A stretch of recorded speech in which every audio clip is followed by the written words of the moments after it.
Corral. I got that right, didn't I? Correct. All right. I'd like to introduce you to Nancy Gross and also to Miss Molly. I understand I got her name wrong in the open. We want to get it right now. That's all right. She's fine with that.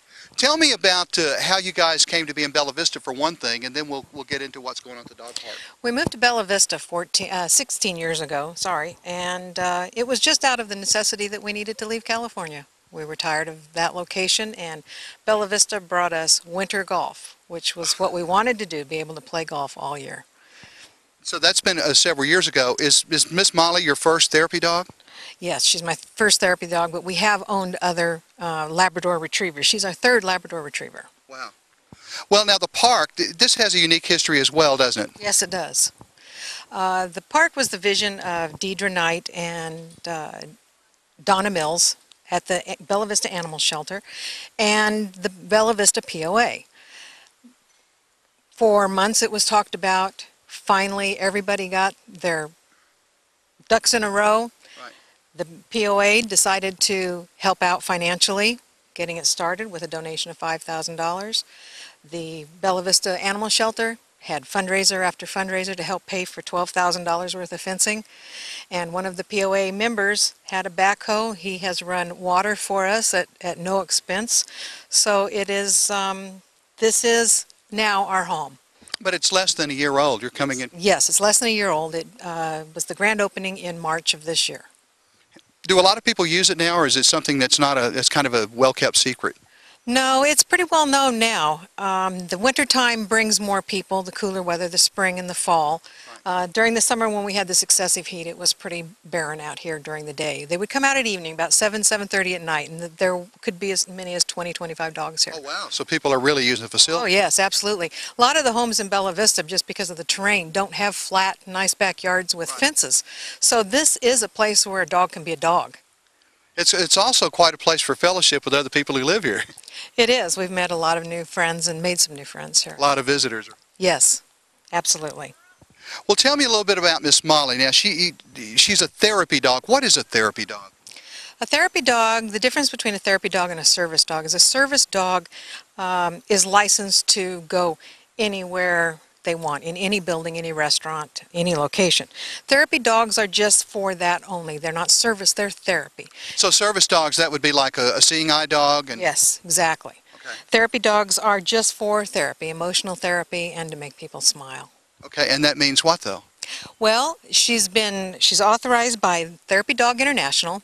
She visits the village house, and we go in and we perform tricks, and we visit with the people and bring a smile. They pet her, they talk to her, and she smiles back.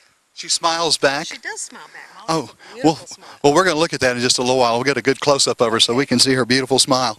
Tell me, is there some kind of special training that goes on for a dog that does those services? Yes, therapy dogs, there's many therapy dog organizations. The one Molly's in, Therapy Dog International, the first priority is that they must be a year old. They must have passed the AKC, Good Citizenship Test, and then they have to pass the Therapy Dog International Test, which is basically just more of the Canine Good Citizenship Test, only it deals with having the dog be around wheelchairs and walkers, people in robes, loud noises as if there was a code red in a hospital or nursing home.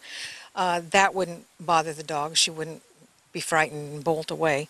It involves leaving things alone, not picking things up off of the floor, be it food or medicines, because that could be very dangerous. Sure. And just basically things that are around nursing homes and hospitals that she's aware of and she can tolerate. And she can let people pull on her and all that kind of stuff, and yes. she pretty well handles that. She handles that. Some of the residents where she's visited have pulled on ears, and she's very good with that. Is it an ongoing training process, or as she gets older, she just gets a little wiser?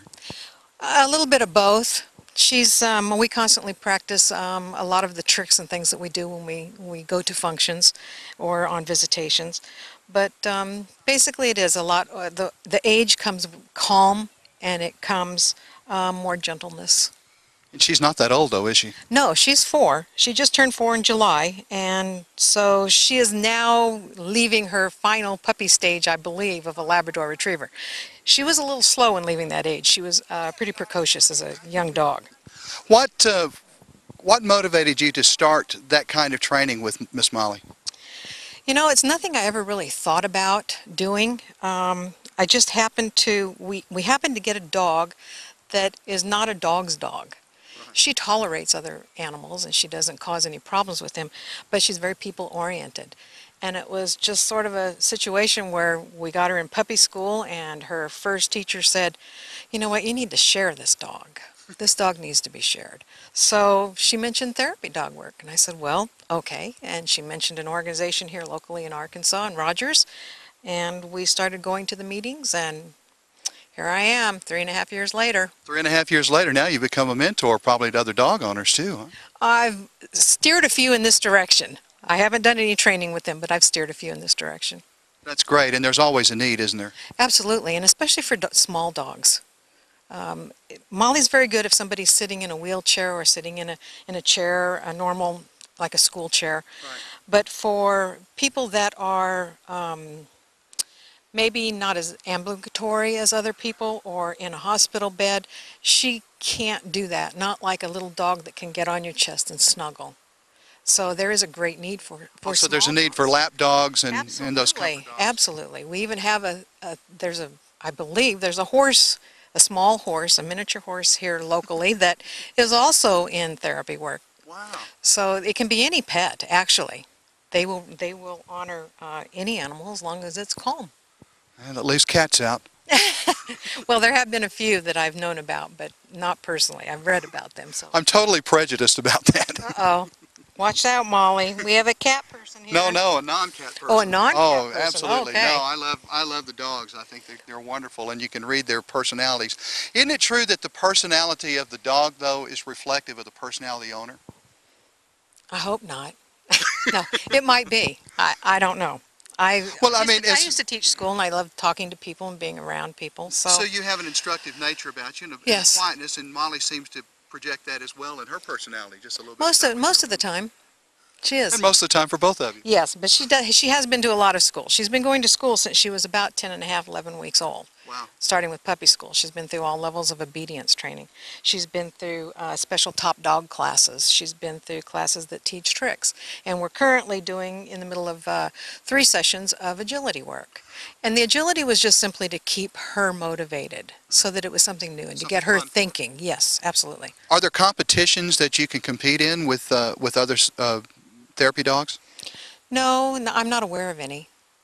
No, I don't know that anything is like that, though the therapy dogs are used a lot for just spreading the word of anything related to animals. So the tricks are really more not for competition purposes or for exhibition. It's mainly just for entertainment for folks who need it. It is entertainment. It's fun for Molly. I enjoy teaching them. I enjoy watching her do them, and it brings a lot of laughter. A lot of laughter. Well, I think it's amazing. I've seen therapy dogs in convalescent homes and hospitals and things like that, just on a small scale. But it's amazing what it does for people, isn't it? It really is. There's been studies done that it has helped lower blood pressure. I have read one other article where it has helped people speak that have not spoken for whatever reasons, be it a stroke or something just wasn't connecting. So they're very important for a lot of not only emotional but physical health. How do you get a lot of calls every week, or do you have a regular circuit that you like to do? I generally am only doing Village House at the moment. We have visited other locations, but Village House seems to be the best fit for Molly and for the ability, the space for her to do her tricks. It's difficult on slick floors, so that's what has restricted us a little bit from going into some of the other homes. Some of the people in our club, we have a club called Helping Paws, and it's a service club. It's a social club here in Rogers, and it's all therapy dog owners and their dogs. And we don't have anything but dogs right now. But they go everywhere from schools to libraries to, we're now in the hospital in the geriatric unit in Fayetteville, 2 of our dogs. And that program is going so well, if it continues as it is, they will go into the pediatrics eventually. Now, I'm sure Miss Molly does not have her own doghouse. She has the run of the house. She has the run of the house, absolutely. Her favorite place, though, is at the base of the basement stairs. It's kind of like a little cave for her. Cubby for her. Yes. Well, I really appreciate you bringing her out today, and we're going to enjoy her tricks and some of the wonderful talent she shows, and we'll be sharing that with you. We're going to be right back after a quick word, and we're going to visit with Miss Molly and just let her go do her stuff. I thank Nancy Gross for being with us. And also, by the way, how can people get in touch with you in case they need your services? They can call me at 855-1916, and that's here in Bella Vista. It's a 479, and I can give them the information about Helping Paws, and we welcome anybody just to come and visit and see if it's something that they would like to do. Sure. We meet once a month, Thursday at Peace Lutheran Church in Rogers at 6:30. Dogs, friendly dogs are welcome, leash dogs are welcome, and I hope that we can get some more folks to join us. Wow, there's a need. Folks, this is an opportunity for you to serve your community in a very special way. If you have the patience and you're a dog lover, you may just have found someone to share with, or a group of people to share with.